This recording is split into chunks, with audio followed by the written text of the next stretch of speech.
నా క్రయధనముకై రుధిరము కార్చితివి ఫలవంతములైన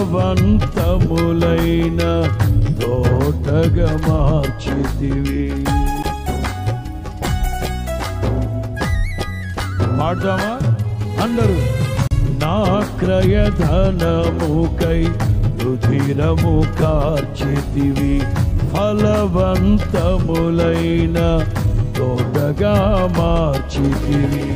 ఫలితము కొరకైన శోధన కలిగినను ప్రతిఫలముగా నాకు ఘనతను నియమించి ఆశ్చర్యకరమైన ఆదరణ కలిగించి అన్ని వేళలయందు ఆశ్రయమైనావు ఎంతగా కీర్తించిన